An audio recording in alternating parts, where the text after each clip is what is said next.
उन जो ज़िक्र कयूं जंहिंखे चवंदा आहिनि सय्यदुश शुहदा। हिकिड़े मूंखे चयोसीं सय्यदुश शुहदा हज़रत हमज़ा इमाम हुसैन वरी सय्यदुश शुहदा कीअं? मां चयो सय्यदुश शुहदा हमज़ा वारी कहिड़े किताब में हदीस आहे? जी मुस्तदरक इमाम हाकिम।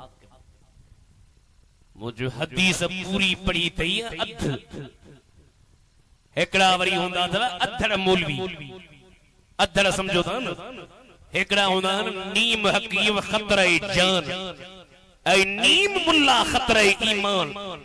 पढ़िया के मदरसे में न न इल्म सरवन वट वगैरह वट वठा हुता हुता पिया टप ॾींदा अधड़ अधड़ मौलवी। मां जो सॼी हदीस पढ़ी थई अध चीज़ मूंखे ख़बर काने।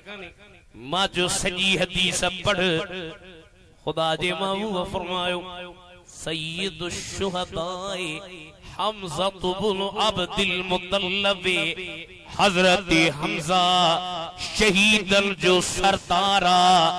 अगते हदीस के पढ़ अगते साईं फरमाइन था जेको ज़ालिम बादशाह के हक चवे सच चवे सच चवंदे चवंदे शहीद थी वने ओहो बि शहीदन जो सरदारा हजरत हुसैन यजीद जेड़े ज़ालिम के हक चई ॾेखारियो शहादत मणी ये हजरत हमज़ा शहीदन जो सरदारा तीअं इमाम हुसैन बि शहीदन जो सरदार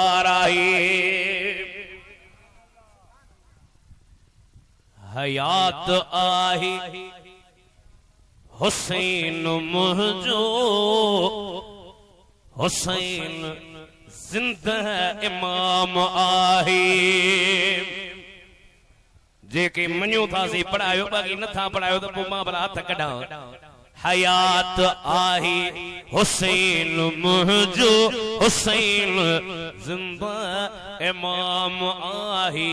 खुदा जे नाले शहीद थियो वा खुदा जे नाले शहीद थियो वा इन्ही अला पिटको सटको कुटको हराम आहे। हयात आहे हुसैन मुझो हुसैन जिंदा इमाम खुदा जे नाले शहीद थियो वा इन्ही अला पिटको चओ सटको कुटको वरी जे असां वटि हुजे त लठको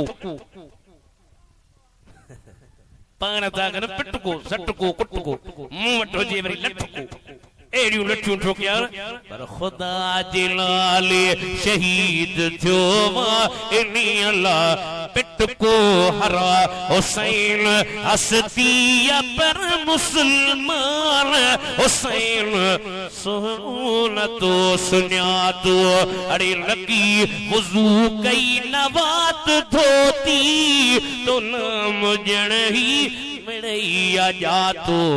अरे नबी चुम्यूं ॾई चुमेस हर हर नबी चुम्यूं ॾई चुमेस हर हर ही नाम यार को तलाम आहे। अजमते हयात आहे हुसैन मुझो हुसैन जिंदा इमाम